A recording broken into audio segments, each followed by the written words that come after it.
రాష్ట్రంలోని అన్నదాతలకు ప్రభుత్వం భారీ గుడ్ న్యూస్ చెప్పబోతోంది. ఈ మేరకు గతంలో పంట పెట్టుబడి సాయం కోసం బీఆర్ఎస్ ప్రభుత్వం ప్రవేశపెట్టిన రైతు బంధు పథకం పేరును కాంగ్రెస్ ప్రభుత్వం రైతు భరోసాగా మార్చనుంది. అదేవిధంగా అసెంబ్లీ ఎన్నికల్లో ఇచ్చిన హామీ మేరకు పంట పెట్టుబడి సాయం కింద ఏడాదికి 15,000 రూపాయలు అందజేసేందుకు కసరత్తును మొదలుపెట్టింది. కానీ పథకం అమల్లో ప్రభుత్వం స్వల్ప మార్పులు చేపట్టబోతోంది. అందులో భాగంగా కేవలం పంట సాగు చేసే భూమికి మాత్రమే రైతు భరోసా ఇవ్వాలని డిసైడ్ అయినట్టుగా తెలుస్తోంది.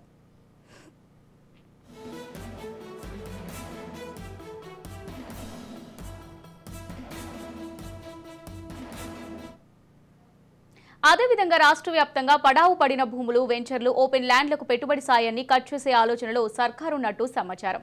రైతు భరోసా అమలుకు సంబంధించి వెంటనే విధి విధానాలను రూపొందించాలని సీఎం రేవంత్ ఇప్పటికే సంబంధిత శాఖ అధికారులకు దిశానిర్దేశం చేశారు.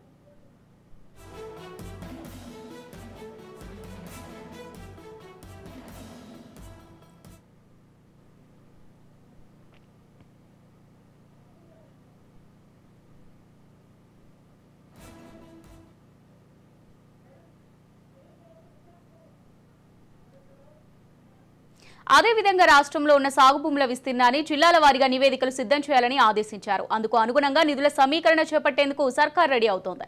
ఇక 5 ఎకరాల లోపల భూమి ఉన్న రైతులకు మాత్రమే పెట్టుబడి సాయం అందించాలా, లేక ఎక్కువ సాగు భూమి ఉన్న వారికి పథకం వర్తిస్తుందా లేదా అనేది త్వరలో తెలుస్తుంది. ఇక ఇదే అంశానికి సంబంధించి మరింత సమాచారం మా ప్రతినిధి విక్రాంత్ అందిస్తారు. విక్రాంత్. గుడ్ ఈవినింగ్ అమూల్య. రాష్ట్రంలో అన్నదాతలకు కూడా ఇప్పటికే కాంగ్రెస్ పార్టీ ఎన్నికలకు ముందు ఇచ్చినటువంటి హామీలో భాగంగా కూడా ఒక్కొక్కటి పథకాలు కూడా అమలు చేస్తా ఉంది. ఇప్పటికే మహిళలకు, రైతులకు శుభవార్తలు అందిస్తా ఉంది. మహిళలకు ఉచిత బస్సు ప్రయాణం కావచ్చు, 200 యూనిట్ల వరకు విద్యుత్ కూడా ఫ్రీ ఇప్పటికే అమలవుతున్న పరిస్థితి కనిపిస్తా ఉంది. మరోవైపు 500 రూపాయలకే గ్యాస్ సిలిండర్ కూడా ఇస్తున్న పరిస్థితి కనిపిస్తా ఉంది. వరుసగా ఒక్కొక్కటి పథకాలు కూడా అమలు చేస్తా ఉంది. అందులో భాగంగానే రైతులకు సంబంధించి కూడా ప్రధానంగా 2 హామీలను ఇచ్చింది. దాంట్లో భాగంగా ఒకటి రైతు రుణమాఫీ. రైతు రుణమాఫీ సంబంధించి కూడా మన జరిగినటువంటి క్యాబినెట్ భేటీలో కూడా రైతు రుణమాఫీ ఏకకాలంలో ఆగస్టు 15 లోపు చేస్తామని కూడా రైతులకు హామీ ఇచ్చారు. దానికి సంబంధించిన విధి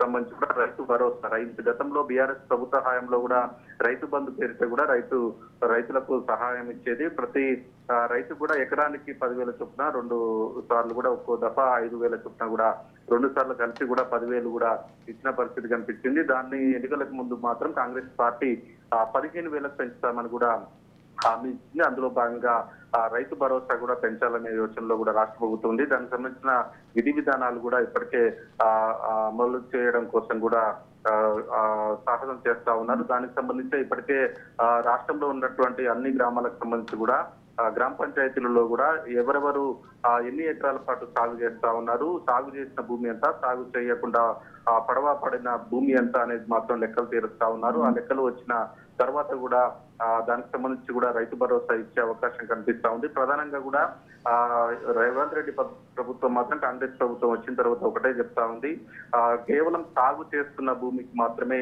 రైతు భరోసా ఇవ్వాలనేది రాష్ట్ర ప్రభుత్వం ఆలోచనగా తెలుస్తా ఉంది. దానికి సంబంధించి గ్రామ పంచాయతీలకు సంబంధించి కూడా పంచాయతీ సెక్రటరీలు ఇప్పటికే సాగు చేస్తున్న భూమి లెక్కించాలనేసి కూడా వ్యవసాయ అధికారులతో పాటు పంచాయతీ సెక్రటరీలు కూడా ఆ పని అప్పచెప్పింది. ఆ పనిలో ఇప్పటికే ఆయా శాఖలకు సంబంధించిన అధికారులు కూడా కసరత్తు చేస్తా ఉన్నారు. ఏదేమైనప్పటికీ మరోవైపు రైతు భరోసాకు సంబంధించి మాత్రం గతంలో బీఆర్ఎస్ ప్రభుత్వం లిమిట్ లేకుండా ఎన్ని ఎకరాలు ఉన్నా సరే వారందరికీ కూడా రైతు బంధు ఇచ్చేది. కానీ రైతు భరోసాలో ఇటు కాంగ్రెస్ ప్రభుత్వం మాత్రం రాష్ట్రంలో కేవలం 10 ఎకరాల లోప లేకుంటే 5 ఎకరాల లోప ఇవ్వాలనే దానిపైన మల్లగుల్లాలు పడతా ఉంది.